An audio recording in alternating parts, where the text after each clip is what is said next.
Okay, welcome to session 6। इस session में अपन conditional execution देखेंगे रोबोट फ्रेमवर्क में। ठीक है। अच्छा, आपके माइंड में ऐसा क्वेश्चन आ रहा होगा कि यार अपन ने एपीआई ऑटोमेशन या एपीआई टेस्टिंग पे अपन स्टार्ट किया था, पर अपन तो कम्प्लीटली डाइवर्ट हो गए हैं। अभी अपन ने लास्ट 2-3 सेशन में पहले तो थ्योरी पढ़ी, एपीआई की थ्योरी पढ़ी थी, बढ़िया है ना। उसके बाद पोस्टमैन पे आरईक्यू आरईएस को करके देख लिया था और उसका ऑटोमेशन भी करके देख लिया था। उसके बाद तो जो एपीआई गायब हुई है लास्ट 3-4 सेशन से, तो दोबारा आई नहीं है ना। तो एक्चुअली क्या है ना, अपन रोबोट फ्रेमवर्क पे सभी लोग पहली बार ही काम कर रहे हैं, राइट। तो यहाँ पे अपने को दो कंसेप्ट या दो थ्योरी अपने को मतलब सीखनी पड़ेगी। एपीआई के साथ साथ अपने को रोबोट फ्रेमवर्क के कंसेप्ट भी सीखने पड़ेंगे सेम टाइम पे। ठीक है। तभी हम रोबोट फ्रेमवर्क को यूज करके उसका एपीआई का ऑटोमेशन अच्छे से कर पाएंगे। तो यहाँ पे अपन दो चीजें एक साथ सीख रहे हैं, एपीआई साथ साथ रोबोट फ्रेमवर्क। तो और तीसरा अपन बोल सकते हैं कि ऑटोमेशन क्यों जरूरी है, ऑटोमेशन फ्रेमवर्क क्या होता है, उसकी जो थ्योरी होती है वो अपन ने थोड़ा बहुत देखा हुआ है, राइट। क्योंकि इंटरव्यू में जब भी आप क्वेश्चंस मतलब आपको पूछेगा ना, तो जो आपके आंसर जाने चाहिए ना, जो अपने फ्रेमवर्क्स के जो एडवांटेजेस डिसएडवांटेजेस हैं, उसके अकॉर्डिंग ही आपके आंसर्स आपको मतलब फॉर्म करके सामने वाले को प्रेजेंट करने रहेंगे, है ना। ऐसे मतलब एक एक बेस होना चाहिए आपके पास में कि यार अगर मेरे को कोई सामने वाले ने क्वेश्चन पूछा, तो मेरे पास अगर इसके 4 आंसर है, तो 4 में से कौन सा आंसर दूं जिससे सामने वाला मेरे को वो कर ले, सिलेक्ट कर ले, राइट। तो ऑटोमेशन की थ्योरी जितनी भी अपन ने पढ़ी है, जो अपन यहाँ पे कंसेप्ट्स देख रहे हैं, उन कंसेप्ट्स में भी अपन देखते हैं कि किस तरीके से अपन बेस्ट प्रैक्टिस क्या है, अपन किस तरीके से बेस्ट उस प्रॉब्लम को सॉल्व कर सकते हैं, राइट। तो आपके आंसर भी उसी वे में जाने चाहिए आपके इंटरव्यूअर के पास में। ठीक है। सो अब अपन स्टार्ट कर रहे हैं रोबोट फ्रेमवर्क का एक और topic, which is conditional execution. अभी अपन ने वेरिएबल देख लिए हैं, अपन ने क्या क्या देख लिया है, अपन पिछले सेशन में जाए तो अपन ने देखा है वेरिएबल्स देखे हैं और अपन ने वेरिएबल के स्कोप देखे हैं। वेरिएबल में अपन ने स्ट्रिंग, बूलियन, न्यूमेरिक और इवन उनके कैलकुलेशंस भी देखे, मैनिपुलेशंस देखा, अपन ने रैंडम नंबर जनरेटर देखा, कन्वर्ट किया अपन ने नंबर को फ्रॉम स्ट्रिंग। अपन ने डेट का मैनिपुलेशन देखा, अपन ने बिल्ट इन वेरिएबल देखे, रन टाइम वेरिएबल देखे, अपन ने वेरिएबल के स्कोप्स देखे, ग्लोबल, स्यूट, टेस्ट केसेस के अंदर। अपन ने प्रेसिडेंस भी देखा, अपन ने नेमिंग कन्वेंशंस भी देख लिए, अपन ने ये किस तरीके से अपने को मतलब वेरिएबल को नाम देना है, राइट।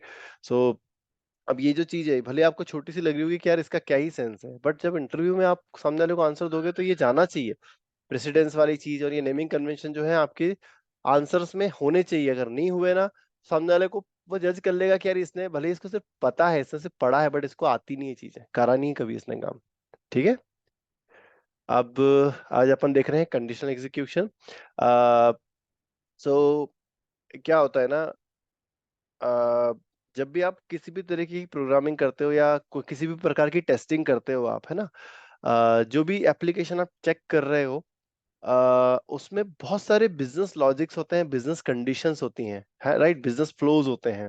जैसे कि एक सिंपल सा एग्जांपल लें अपन बुक माई शो का, है ना। आपने बुक माई शो पे टिकट बुक करा है 1 बजे का, आज 1 बजे का आपने बुक माई शो पे टिकट बुक करा है। आप प्रैक्टिकली मतलब फिजिकली उस टिकट को कलेक्ट करोगे, देन आप जाओगे, 1 बजे के पहले आपको वहां पहुंचना रहेगा, आपको टिकट दिखाना रहेगा, तभी वो आपको एंट्री देगा। यही अगर आप 1:30 या 2 बजे पहुंचोगे, है ना, मान लो मूवी का ओवरऑल रन टाइम ही 1.5 घंटे का है ना, और आप पहुंच रहे हो वहां पे तकरीबन 2:30 बजे, तो क्या मतलब 1 से 1.5 घंटा मतलब 2.5 हो जाता है, राइट। आप 2:30 बजे पहुंच रहे हो, वही का वही टिकट आप सामने वाले को दिखा रहे हो, तो क्या वो आपको एंट्री देगा? Simple question.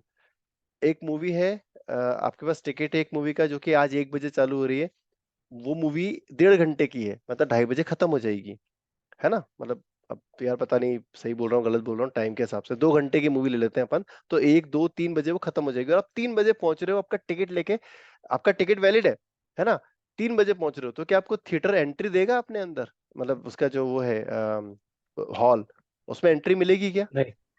नहीं मिलेगी, नहीं राइट। सर, ऑन टाइम है तो। अरे तो मैंने सारे डेटा दे तो दिए तुमको, मयंक। हाँ हाँ। हाँ, मैं वही बोल रहा हूँ सर, अगर ये है तो फिर सैंक्शन नहीं लेना, चीजें ऑलमोस्ट एंड हो गई है।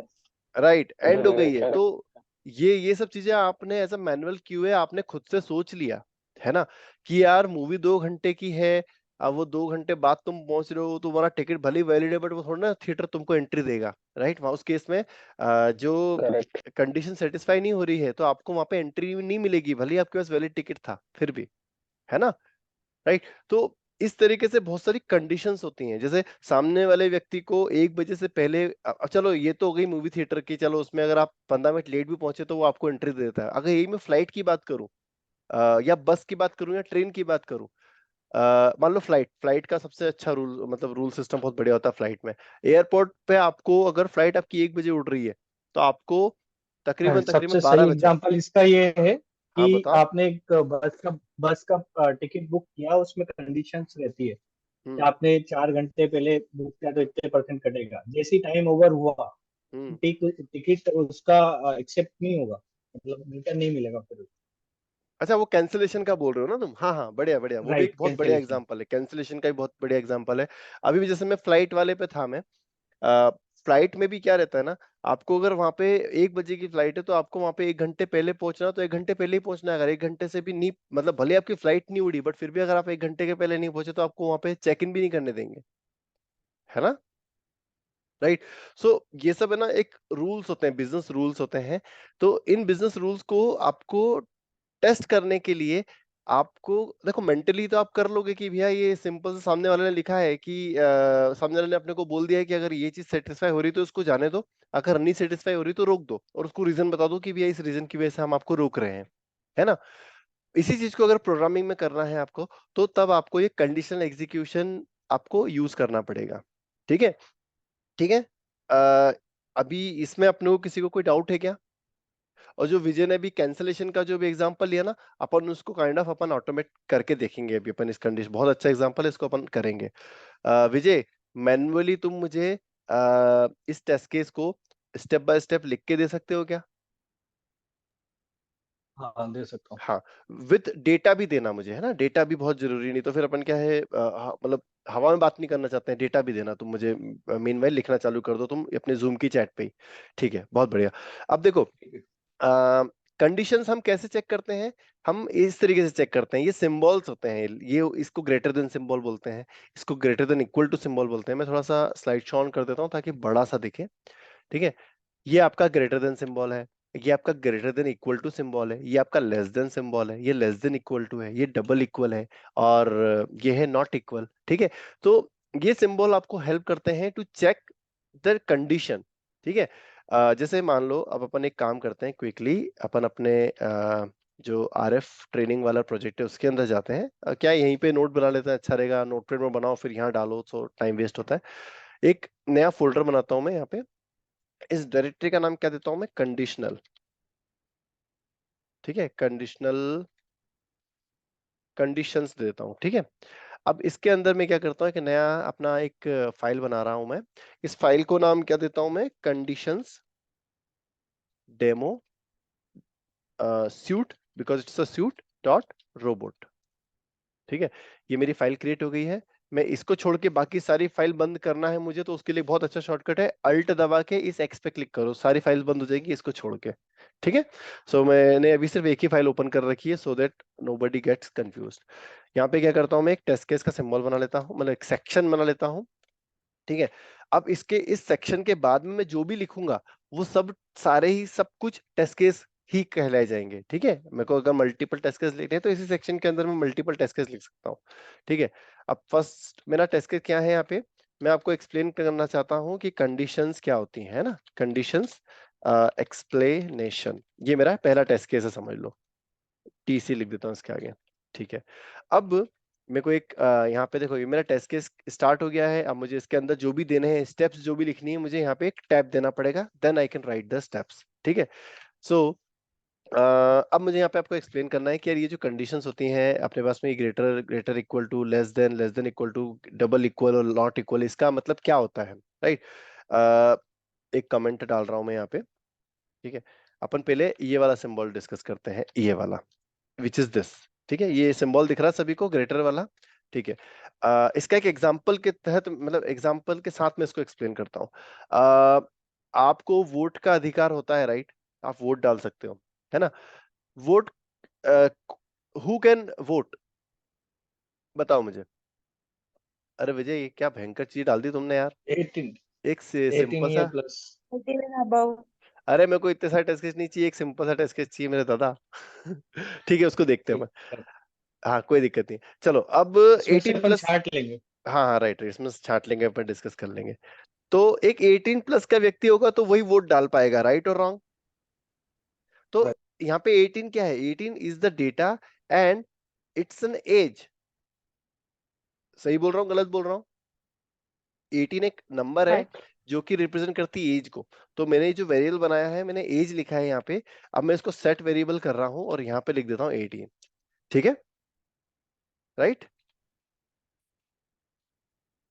ओके। अब मैं यहाँ पे अब मुझे देखो, अब मैं एक लॉग कर लेता हूँ। हमेशा इट्स अ गुड प्रैक्टिस कि जब अपन लर्न कर रहे हो चीजों को तो हमें लॉग्स डालते रहना चाहिए। बट जब हम अपना कोड प्रोडक्शन में पहुंचाएंगे, मतलब जब अपना एक्चुअल उसमें चलेगा, तब हमेशा गुड प्रैक्टिस होती है कि लॉग्स को हटा देना चाहिए अपने को। ठीक है, ये ध्यान रखना। इससे क्या होता है, लॉग से अननेसेसरी आपका एग्जीक्यूशन टाइम बढ़ जाता है ना। मिली सेकंड तो लेते होगा रन होने में, ये लॉग वाली लाइन भी रिपोर्ट में डलती है और फिर प्रिंट होता है कंसोल में। So it's good practice to remove all the log आपका जब प्रोडक्शन में कोड रन हो रहा है तब। और आप जब डेवलपमेंट कर रहे हो तब तो भरपूर डालो, कोई दिक्कत नहीं है। ठीक है, अब मैं इसको रन करके दिखाता तो हूँ आपको। रॉड पे क्या हटाने का सेंस, मतलब जैसे अपन इस पे रख रहे हैं वहां पे हटाना। मैं तुम्हारा क्वेश्चन मुझे समझ नहीं आया, तुम्हारी आवाज बहुत ही मफल्ड आ रही है। आई गेस तुम ये पूछ रहे हो ना कि प्रोड का क्या मतलब। अ, जैसे हाँ देखो, मैं एग्जांपल बताता हूँ भाई मेरे। हाँ आप हाँ। आज आपने एक टेस्ट केस बनाया, आपने उस टेस्ट केस के अंदर 50 के अराउंड स्टेप्स लिखी। समझना, 50 के अराउंड। 50 में से 20 स्टेप आपने लॉग लॉग लॉग लॉग डाल दिए। समझ रहे हो? 50 में से 20 आपकी लॉग डाले हैं, मात्र 30 ही है जो कि वैलिड है। ठीक है। और जब आप डेवलपमेंट कर रहे हो, आप स्क्रिप्ट डेवलप कर रहे हो, उसको रन कर रहे हो, तब आपको टाइम की बाउंडेशन नहीं है कि यार मेरी जो स्क्रिप्ट है वो 5 मिनट के अंदर ही रन हो जानी चाहिए, या मतलब 1 मिनट 2 मिनट ही लेनी चाहिए, उससे ज्यादा नहीं लेनी चाहिए, है ना। तो डेवलपमेंट करने पे आपको जितना टाइम लेना हो लोग, कोई दिक्कत नहीं। आपकी स्क्रिप्ट अगर 15 मिनट में भी रन हो रही है तो कोई प्रॉब्लम नहीं है। बट जब आप उसको डिलीवर कर दोगे, मतलब जब सूट में डाल दोगे आपके, राइट, आपके रिग्रेशन सूट में उस स्क्रिप्ट को मूव कर दोगे, तब भी अगर वो इतना टाइम ले रही है ना, तो इट्स रॉन्ग। तब आपको उसको ऑप्टिमाइज करना पड़ेगा टू सो दैट कि वो कम टाइम में आपका एग्जीक्यूशन कंप्लीट हो जाए। अब मुझे बताओ, अगर आपके 500 टेस्ट केसेस है और वो पूरा दिन लग रहा है टेस्ट ऑटोमेशन रन होने में, क्या मतलब रहा मुझे बताओ? ऑटोमेशन का मतलब ही क्या रहा, है ना। ऑटोमेशन का काम ही तो होता है भैया, ऑटोमेशन हम इसलिए तो करते हैं कि हमें फास्टर, जल्दी जल्दी एग्जीक्यूशन रिड्यूस हो, टाइम। जल्दी जल्दी रिपोर्ट मिले, कम से कम समय में अपने सब चीजें कवर हो जाए, है ना। सो ये मेरा पर्पस है। तो ये करेक्ट। अननेसेसरी जो लॉग्स है ना, ये भी आपका टाइम बढ़ा देंगे। मतलब जब एग्जीक्यूशन करोगे, कोई भी अननेसेसरी आपने यहाँ पे कोड लिख दिया तो आपका टाइम बढ़ा देगा। So try to reduce these things when you move that into the production. ठीक है। प्रोडक्शन मतलब कि ऑब्वियसली आप क्यूए या यूएटी पे ही आपके टेस्ट, स्टेजिंग यूएटी और क्यूए पे ही आपके टेस्ट रन होंगे, टेस्ट केसेस आपकी स्क्रिप्ट्स रन होंगी। तो तब ये लॉग्स जो है अननेसेसरी, इनको हटा देना। ठीक है, कमेंट कर देना, ऐसा बोल रहा हूँ मैं। बाद में अनकमेंट करके फिर देख लो जो जैसे देखना है। Okay cool. अब अपन ने इसको रन कर लिया, अब अपन क्विकली इसकी रिपोर्ट देख लेते हैं। ये रीलोड करा। अरे यार, ओके, एक मिनट रुकना है ना। इसकी जो रिपोर्ट है वो यहाँ से आएगी, और ये डाल दिया मैंने रिपोर्ट। ओके, यहाँ से लॉग पे गया डायरेक्टली। ये देखो कंडीशन एक्सप्रेशन, यहाँ पे मैंने एज में सेट कर दिया था 18, और यहाँ पे इसकी एज जो है वो 18 आ गई है, राइट। सो अभी तक तो किसी को कोई डाउट नहीं होगा यहाँ पे। अब अपन आगे बढ़ते हैं। अब मुझे क्या करना है, सिंपल सा लॉग करना है, यू कैन वोट। ठीक है, मुझे इस तरीके से एक मैसेज प्रिंट करना है। अब मैं, अगर देखो बंदा अगर 18 के ऊपर है तो वोट कर सकता है, 18 और 18 के ऊपर है तो वोट कर सकता है, बट अगर 18 के नीचे है तो वोट नहीं करना। ये मैसेज नहीं प्रिंट होना चाहिए। तब क्या मैसेज प्रिंट होना चाहिए? Log log you can not vote, है ना। इस तरीके से मैसेज प्रिंट होना चाहिए। सही है गलत है? तो इस चीज को मैं किस तरीके से करूंगा कि यार ये चीज चेक करे कि जो एज है, मतलब मेरा जो कोड है वो चेक करे कि जो एज की वैल्यू है वो 18 या 18 से अबव है तो उसको वोट का अधिकार दो, अदरवाइज वोट मत करने दो। तब इसके लिए मेरे को यहाँ पे दो चीजें यूज करनी पड़ेंगी। पहला तो मुझे ये ग्रेटर देन कंडीशन यूज करनी पड़ेगी और दूसरा इफ एल्स कंस्ट्रक्ट यूज करना पड़ेगा। ठीक है, तो अभी अपन पहले ये ग्रेटर देन वाला चीज देख लेते हैं। ठीक है, इसका एग्जाम्पल क्या है, बहुत सिंपल है। इसको तो भी मैंने कमेंट कर देता हूं, मैं इसको भी कमेंट कर देता हूं। देखो मैं डायरेक्टली क्या कर रहा हूं यहाँ पे, ऐसा कर रहा हूं डॉलर रिजल्ट, और रिजल्ट के अंदर मैं इवेल्युएट कॉल करता हूं, और यहाँ पे मैं जो मेरी एज है ना, एज, एक सेकंड ना, ब्रैकेट ब्रैकेट, यहाँ पे चेक करता हूं ग्रेटर देन 18 या 17, चेक कर लेते हैं ग्रेटर देन 17। ठीक है, और जो रिजल्ट है उसे प्रिंट कर लेता हूं, लॉग रिजल्ट। ठीक है, अब ध्यान देना है ना। अब मुझे बताओ, कोई भी व्यक्ति की जब ये 11th वाली लाइन मेरी रन होगी तो यहाँ पे रिजल्ट में क्या प्रिंट होगा?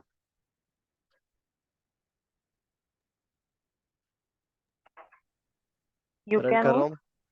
You can way you can नहीं नहीं नहीं, देखो जो जो सामने लिखा है उसके हिसाब से बताओ। अभी तुम मतलब उस पे मत जाओ। व्हाट आई मीन कि अभी जो चीज तुम्हें सामने दिख रही है ना, उसी कोड को रीड करके मुझे बताओ ये कोड क्या आउटपुट देगा। एज में मैंने 18 सेट कर दिया है, लॉग करा है मैंने एज को, यहाँ पे रिजल्ट में डाल दिया 18 और इवेल्युएट फॉल्स। एज। तो लॉग जब ये वाली 18 लाइन रन होगी, ये वाली लाइन रन होगी, तो मुझे रिजल्ट में क्या मतलब क्या प्रिंट होगा रिपोर्ट में। अब मैं रन कर लेता हूँ फॉल्स। उसे। हाँ, रुको रुको, विजय फॉल्स बोल रहा है ना, लेट्स सी। ठीक है, you can ये देखो लॉग में क्या प्रिंट हुआ, देखो यहाँ पे दिख रहा है, नहीं दिख रहा? True. ट्रू प्रिंट हुआ है ना। आपने 17 देखना पड़ेगा, ग्रेटर देन का भी। देखो अभी तो अपन जो ट्रू अपने आएगा, ट्रू। सिंबल्स थे, अपने जो सिंबल्स थे यहाँ पे, मैं फिर से आता हूँ। अभी अपन ये थोड़े से कंडीशनल जो सिंबल्स थे इनकी थोड़ी सी अंडरस्टैंडिंग बैठा रहे हैं। जब इनकी अंडरस्टैंडिंग बैठ जाएगी ना अपनी, तब फिर अपन इफ एल्स कंस्ट्रक्ट्स में उसको रखेंगे अपन, मतलब वो थोड़ा सा आगे पढ़ेंगे अपन। So don't worry about that. अभी बस मेरा सिंपल सा क्वेश्चन था। देखो ग्रेटर देन सिंबल को मैंने यूज करा यहाँ पे लाइक दिस। ठीक है, तो ये जो लाइन है, लाइन नंबर 10, ये जब रन होगी तो 11th में क्या प्रिंट होगा, दिस वाज माय क्वेश्चन। ठीक है, अब मैं इसको आपको एक्सप्लेन करता हूँ। यहाँ पे आपने इनिशियली एज में 18 सेव किया था, आपने एज को प्रिंट कर दिया था, फिर आपने इवेल्युएट किया, यहाँ पे आपने चेक करा क्या एज ग्रेटर है 17 से। अच्छा, एज के अंदर करंट वैल्यू क्या है दोस्तों? मैं देखो यहाँ पे ऐसे लिखता हूँ इसको, यहाँ पे एक कमेंट डाल देता हूँ। देखो इसको ऐसा समझो, एज के अंदर वैल्यू क्या है 18, देन यहाँ पे ग्रेटर का सिंबल लगा है, यहाँ 17 लिखा हुआ है। तो क्या 18 17 से बड़ा होता है? जस्ट ट्रू फॉल्स, मतलब आपको यहाँ पे बुलियन वो देना है, आउटपुट देना है। जो आपका कंडीशनल स्टेटमेंट्स होते हैं ना, जितने भी कंडीशन एक्सप्रेशंस हैं, ये आपको बुलियन रिजल्ट रिटर्न करते हैं। बुलियन, बुलियन मतलब कि या तो यस या तो नो, या तो ट्रू या तो फॉल्स, या तो 1 या तो 0। तो आप ट्रू फॉल्स की टर्म में बताओ, क्या 18 17 से बड़ा है? ट्रू या फॉल्स? True. ट्रू। तो देखो ट्रू प्रिंट हुआ था। ठीक है, अब एक काम, अब काम करता हूं। देखो लिटरल, ये जो लिटरल चीज है ना, ये बिजनेस लॉजिक है दोस्तों। ये क्या है? बिजनेस लॉजिक है। ये कभी चेंज नहीं होगा। जो डेटा है वो चेंज होगा, ये ध्यान रखना। कोडिंग करोगे ना, तो जब भी आप कोई कंडीशन चेक करते हो ना, उसमें एक रहती है स्टैटिक वैल्यू और एक रहती है वेरिएबल। ठीक है, जो स्टैटिक वैल्यू रहती है वो आपका एक्सपेक्टेड वैल्यू रहती है, और ये आपकी एक्चुअल वैल्यू रहती है। ठीक है, तो एक्चुअल वैल्यू हमेशा चेंज हो सकती है, बट एक्सपेक्टेड कभी चेंज नहीं होती, जब तक कि आपका बिजनेस रूल चेंज नहीं हो रहा है। ठीक है, तो अब मेरे को यहाँ पे चेंज अगर करना है तो मुझे यहाँ करना पड़ेगा। मैं यहाँ नहीं करूंगा चेंज, मतलब इस लिटरल वैल्यू को चेंज नहीं करूंगा। ठीक है, सो ये बहुत ध्यान से मतलब अंडरस्टैंड कर लेना इस चीज को। अब मैं इसे रन करूंगा, मुझे बताओ यहाँ पे रिजल्ट में क्या प्रिंट होगा। मैंने क्या कर दिया है, इस 18 को मैंने 17 कर दिया। Good, somebody said false। ठीक है, मैं रिपोर्ट को False. रीलोड कर लेता हूँ। गुड, ये ओपन करा, क्या प्रिंट हुआ? फॉल्स। ठीक है, आ, अब अगर मान लो, अब देखो, अब आपको समझ में आ गया होगा ना कि भैया यहाँ पे क्या, कैसे मैचिंग हो रही है। मतलब नंबर्स को कंपेयर करना तो बहुत ही सिंपल होता है, राइट? अब एक काम करता हूं मैं, अभी ये ना you can vote you can not vote जो है ना, इसको भी थोड़ा सा अपन ठंडे बस्ते में डाल देते हैं, ये यहीं पड़े रहने देते हैं। इसको एक काम करते हैं, इसको पड़े रहने देते हैं, अभी इसको अपन नहीं छेड़ रहे। अपन बाकी सारे जो सिंबल्स हैं उनको भी अपन थोड़ा सा देख लेते हैं, राइट? कहाँ है भैया अपना बाकी का सिंबल्स? 1 सेकंड है ना, ये रहे अपने पास में। ये सिंबल भी है, ये वाला सिंबल भी है, ये वाला भी है, ये वाला भी है, ये वाला भी। अपन ये सारे सिंबल 1 बाय 1 पहले देख लेते हैं, ठीक है? ओके। अब अपन क्या करते हैं, ये जो कंडीशन है, इसी कंडीशन को मैं वापस से लिख लेता हूँ और यहाँ पे मैं ग्रेटर देन इक्वल टू का सिंबल लगाता हूँ। ठीक है दोस्तों? तो अगर मैं कमेंट को ही, ये जो कमेंट है ना, मैंने कमेंट लाइन को वापस से नीचे डाल दिया। This is nothing but a comment, यहाँ पे मैंने हैश डाल दिया, ठीक है? और ये 17 जो वेरिएबल से आ रहा है और ये 17 जो मेरा बिजनेस लॉजिक है ना? अब मुझे बताओ, अब अगर मैं यहाँ पे रिजल्ट को प्रिंट करूंगा, so what will I get? अरे बाबा, काय को कंट्रोल एक्स बोला? True. True, right. तो okay, can someone tell me True. Why true? True क्यों आएगा यहाँ पे? क्योंकि greater than equal to condition में डली है। हाँ, सर यहाँ पे सर कंडीशन एक क्वेश्चन था सेटिस्फाई हो यहाँ रही पे है। मेरा, सॉरी, फिर से बोलो। एक पॉइंट था मेरा सर, जो डिस्कस, जैसे इक्वल टू कंडीशन तो सेटिस्फाई हो रही है, बट ये जैसे ग्रेटर है जो, तो ये ग्रेटर कैसे होगा? मतलब यार इक्वल, मयंक, तुम्हारी आवाज ना बहुत मफल्ड आ रही है मेरे एंड पे, पता नहीं बाकी लोगों का। मैं शायद फोन से कनेक्टेड हूँ इसलिए। सर हाँ सेम हियर हाँ सर सेम अभी आ रही ओके, है, अभी प्रॉपर? हाँ हाँ, आई आई। सर मेरा ये था कि जैसे इक्वल टू वाली कंडीशन तो ट्रू है कि मीन्स हाँ दोनों इक्वल है, बट हाँ। ग्रेटर वाले में ट्रू कैसे जा रहा है मीन्स? ये यहाँ पे तो ट्रू नहीं आ रहा ना, यहाँ तो फॉल्स ही आ रहा ना मेरे भाई। लाइन नंबर 12 पे तो फॉल्स आ रहा है ना? और मैं तो बोल रहा हूँ ये 22 पे, यहाँ पे सॉरी 18 पे क्या रिजल्ट आएगा? तो देखो, अच्छा मीटिंग को से 10 मिनट बाकी है अपने। ये जो कंडीशन है ना, ये ग्रेटर और इक्वल है। ये चेक करता है कि नहीं, क्या ये मयंक का क्वेश्चन ऐसा है कि वो इक्वल टू और ग्रेटर देने हैं, तो मयंक इसको ऐसे समझो कि आप वोट डाल सकते हो यदि आप 17 के बराबर हो या 17 से बड़े हो, ये कंडीशन बोल दी वो सॉरी ग्रेटर सॉरी, देन मैं इसको इक्वल। चेंज कर देता हूँ, रुक जाओ, है ना? यहाँ पे मैं 18 कर देता हूँ, ठीक है? और यहाँ पे भी मैं 18 कर देता हूँ, ताकि अपना जो बिजनेस लॉजिक है उसके हिसाब से ही अपन बात करें। अब बोलो विजय, अब एक्सप्लेन करो। मयंक कंफ्यूज हो रहा था कि इक्वल टू के बाद जो ग्रेटर देन हो रहा है तो वो ग्रेटर देन से मतलब फाल्स आना चाहिए, बट वो कंबाइन कॉम्बिनेशन से, जैसे आप वोट डाल सकते हो यदि आप 18 के हो या 18 से बड़े हो, ये कंडीशन ट्रू है या देखो, फॉल्स है? 18 ट्रू है ना ये? GRE, इसको ऐसे पढ़ो ना, GREATR ग्रेटर और EQUAL, टू 18, ऐसे पढ़ो उसको। अब मुझे बताओ, क्या 18 ग्रेटर या बराबर है 18 के? इज 18 ग्रेटर और इक्वल टू 18? तो मेरे भाई, हुआ ना पास? अपन और कंडीशन चेक कर रहे हैं ना? मयंक ठीक है सर। क्या इंदौर या MP में रहता है? समथिंग लाइक दैट, हाँ है हाँ ना? हाँ, या करेक्ट। है ना? ऐसा। तो ये देखो, कंडीशन जो है हाँ हाँ हाँ, इक्वल टू वाला जो कंडीशन है वो सेटिस्फाई हो रही है यहाँ पे, इसलिए अपन यहाँ पे ट्रू रिटर्न करेंगे, हाँ। मतलब ट्रू आएगा यहाँ पे। ठीक है? अब नेक्स्ट जो है वो मतलब देखते सर हैं अपन। दो कंडीशन जब अपने लग रही है, तो मेरे भाई, इनमें ये से एक ही ट्रू कंडीशन है, ये दो कंडीशन कंडीशन नहीं है, ये एक ही कंडीशन है। नहीं अच्छा, मीन्स ये मैं ग्रेटर मैं देन एक और इक्वल टू। चीज, एक और चीज, मेरी बात समझना, सुनना तुम। हाँ हाँ तुमको फ्लाइट के लिए, फ्लाइट तुम्हारी 12 बजे से है, तुमको 11 बजे फ्लाइट के लिए एंटर होना है एयरपोर्ट पे। हाँ तो अगर हाँ, कोई व्यक्ति 10:59 पे एंटर होगा तो उसको अलाउ करना है ना? Yes sir. बट अगर कोई व्यक्ति हाँ, एग्जैक्ट 11 पे एंटर होता है तो उसको अलाउ करना है कि नहीं? वो भी अलाउ है। अलाउ है ना? तो वही तो है मेरे भाई, कोई अगर व्यक्ति हाँ, अगर 18 साल का ही है तो उसको वोटिंग का है ना राइट? ठीक है। तो ये ग्रेटर और इक्वल टू वाली कंडीशन लगाएंगे ना यहाँ पे। यहाँ पे अपन दो कंडीशन नहीं लगा रहे, ये एक ही कंडीशन है। या तो वो 18 से बड़ा हो या तो वो 18 का हो, ऐसा समझो इसको। दो कंडीशन नहीं है, एक ठीक ही है। कंडीशन है। अभी दो कंडीशन जब आएंगी तो ठीक भयंकर कंफ्यूज हो जाओगे तुम। ये एक ही कंडीशन है, ठीक है? है।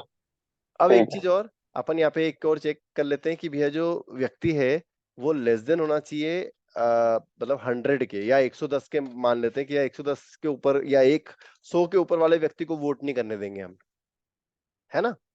राइट? एक काम करते हैं, सिर्फ 18 से लेकर 100 तक में ही उसको वोट करने का अधिकार है। ऐसा समझो, बिजनेस लॉजिक क्या बोलता है कि 18 से लेकर 100 तक की एज का ही व्यक्ति वोट कर सकता है, 100 के ऊपर का भी वोट नहीं कर पाएगा। ठीक है? सो अगेन, ये जो एज मैंने यहाँ पे 18 सेट कर रखी है ऊपर मेरे वेरिएबल में, हाँ यस 18 सेट कर रखी है। यहाँ पे कंडीशन क्या चेक कर रहा हूँ मैं, लेस देन, और यहाँ चेक क्या कर रहा हूँ मैं, 101। 101 इसको मैं कैसे लिखूंगा, 18 इज लेस देन 101। तो अब मुझे बताओ ये ट्रू है कि फॉल्स है? ट्रू। Very good. अब मैं फिर से यहाँ पे मैंने लेस देन वाला भी चेक कर लिया, राइट है ना। अब अपन देख लेते हैं लेस देन और इक्वल टू। तो लेस देन और इक्वल टू में मैं यहाँ पे करूंगा 101 की जगह 100। अब ये देखो, ये जो सिंबल्स है ना, ये सिंबल्स की हेल्प से मैं अपना जो कंडीशन, एक्सपेक्टेड कंडीशंस, उसको चेंज कर सकता हूँ। देखो देख रहे हो यहाँ पे इस सिंबल, अगर मैं इस सिंबल को यूज करूंगा तो यहाँ पे मेरे को 101 लिखना पड़ेगा अगर मुझे यहाँ पे 100 तक उसको पहुंचाना है तो, है ना। बट अगर मैं ये वाला सिंबल यूज करूंगा तो मुझे यहाँ पे 100 लिखना पड़ेगा। अगर मैं यहाँ पे 101 लिख दूंगा तो मेरा जो रिजल्ट है वो ये बोलेगा कि 101 एज वाला व्यक्ति भी वोट कर सकता है, विच इज रॉन्ग। नहीं भैया, मेरे को तो 100 तक के ही वोट लेने हैं, मेरे को 101 के ऊपर, 100 के ऊपर वोट लेने ही नहीं है। ठीक है, तो ये जो सिंबल्स है ना, ये बहुत इंपॉर्टेंट है बाउंड्री कंडीशंस को चेक करने के लिए। आप बाउंड्री वैल्यू एनालिसिस करते हो, आप इक्विवेलेंस पार्टीशनिंग करते हो आपके टेस्ट केसेस में, है ना। तो जब भी आप कोड लिखोगे तो ध्यान देना कि आप कौन सा सिंबल यूज कर रहे हो। अगर आप लेस देन या ग्रेटर देन सिंबल यूज कर रहे हो तो आपको जो एक्सपेक्टेड वैल्यू है उस पर बहुत बड़ा इंपैक्ट पड़ जाएगा। समझ रहे हो? अगर मैंने यहाँ पे इस 100 की जगह 101 लिख दिया और ऊपर अगर एज में आ गई वैल्यू 101, क्या आ गई 101, ठीक है। तो अब मुझे बताओ ये वाली जो वैल्यू है क्या देगी मुझे, ये वाला जो रिजल्ट है यहाँ पे क्या प्रिंट होगा, 30th लाइन पे जो रिजल्ट है उसमें ट्रू प्रिंट होगा कि फॉल्स प्रिंट होगा? ठीक है। अच्छा मैं एक काम करता हूँ, जो एज है ना इसको इसको यहाँ पे रहने देता हूँ 18। इसको कॉपी करके इस भाई को नीचे ले आता हूँ ताकि रिजल्ट में वैल्यू भी अपनी यहीं की सामने के सामने दिखे। ठीक है, ये कर दिया मैंने 101। अब जो बिजनेस लॉजिक है, मेरा बिजनेस लॉजिक ये है कि vote allow for person of age more than 17 and less than 101। ठीक है, मोर देन, या ऐसा भी लिख सकते हैं अपन इसको, vote allow for person of age more than और equal to 18 and less than और इक्वल टू 100, है ना। अब देखो इस बार ये जो बिजनेस लॉजिक है 27वां और जो 28वें पे जो बिजनेस बिजनेस लॉजिक है, इस बिजनेस लॉजिक में ही फ्लॉ है। इस बिजनेस लॉजिक में फ्लॉ क्या है पता है? कोई मुझे बता सकता है इसमें क्या फ्लॉ है? ये 27th वाली लाइन में जो मैंने बिजनेस लॉजिक लिखा है, इस बिजनेस लॉजिक में क्या फ्लॉ है, मतलब क्या प्रॉब्लम है इसमें? अच्छा More चलो, than 17 they have written over there. हाँ यहाँ पे मोर देन 17 लिख रखा है अपन ने, है ना। और यहाँ पे अपन ने लिख रखा है लेस देन 101। तो अच्छा कोई व्यक्ति अगर 17 साल और 1 महीने का है या 17 साल 1 दिन का भी है तो वो वोट का अधिकार मिल जाएगा कि नहीं इस कंडीशन में उसको? मिल जाएगा। मिल जाएगा ना। अगर कोई व्यक्ति 101 साल और 11 महीने का है, सॉरी 100 साल और 11 महीने का भी है, तो भी उसको वोट का अधिकार मिल जाएगा कि नहीं मिल जाएगा यहाँ पे? No, yeah, हाँ हो जाएगा क्योंकि हाँ एक देखो, छोड़ दिया है मैं ना। एक काम करता हूँ, यहाँ पे डेटा भी लिखता हूँ। ये यहाँ से लेकर यहाँ तक में जो मेरा ये इस वाले पार्ट को आप मुझे बताना। ये जो पार्ट लिखा हुआ ना, ये यहाँ से लेकर यहाँ तक का जो पार्ट है, यहाँ तक का, मान लो अगर वैल्यू 17.1 हो गई या 17 ईयर एंड 1 मंथ, इस तरीके से लिख दिया मैंने, तो ये जो कंडीशन है ये ट्रू होगी कि फॉल्स होगी? Age more than 17 true. ये वाली कंडीशन More ट्रू हो than जाएगी, 17 we have written, हाँ है ना। हाँ। तो क्या 17 साल 1 महीने का व्यक्ति वोट दे सकता है क्या? नहीं दे हाँ सकता ना। एज more than 17 है ना पर। अरे नहीं, मेरी बात सुनो, हाँ हाँ इट्स हाँ ओके इट्स हाँ ओके, हाँ मैं हाँ बोल रहा हूँ कि ये मैंने बिजनेस लॉजिक ही गलत लिखा है ना। हाँ हाँ।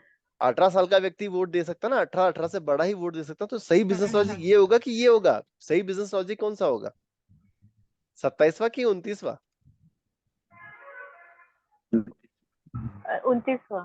राइट, ये मैं तुमको समझा रहा हूँ कि इस तरीके से इवन तुम जो तुम्हारी स्टोरीज लिखी हैं, जो बिजनेस लॉजिक लिखे हैं, एक्सेप्टेंस क्राइटेरिया लिखा है, उसको भी अगर आपको कंसेप्ट पता है कि यार एक्चुअल में जो फंक्शनलिटी है वो किस तरीके से काम करता है, एक्चुअल फीचर किस तरीके से काम करता है, वोटिंग का जो पूरा वो है, रूल्स एंड रेगुलेशंस है, वो किस तरीके से काम करते हैं, अगर आपको ये अंडरस्टैंडिंग है, बिजनेस की अंडरस्टैंडिंग है, तो आप इवन जो सामने वाले ने लिखा है ना बिजनेस लॉजिक या स्टोरी, उसको भी चैलेंज कर सकते हो कि भैया तू यहाँ पे एज मोर देन क्यों लिख रहा है, 17 साल 1 महीने वाला व्यक्ति भी वोट दे सकता है क्या, है ना? सही सही क्या होगा, एज मोर देन और इक्वल टू 18, है ना? राइट रॉन्ग, सही है गलत है, राइट राइट है ना? Right right okay, cool cool cool. तो देखो मेरे दोस्तों, ये जो यहाँ पे मैंने ये जो कंडीशन लिखी थी, ये काइंड ऑफ गलत थी, मतलब जो अपना एक्चुअल में बिजनेस लॉजिक जो चलना चाहिए था ना, उस हिसाब से नहीं चल रहा था। अगर यहाँ पे एज 18 की जगह 17.1 भी होती, तो भी ये ट्रू देता, सामने वाले को वोट का अधिकार दे देता। सही है ना? ठीक है। सो ये जो सिंबल्स है ना, ये बहुत इंपॉर्टेंट है, आपको बहुत अच्छे से समझ के इनको लगाना रहेगा आपके कोड में। ठीक है? अब अपन एक काम करते हैं,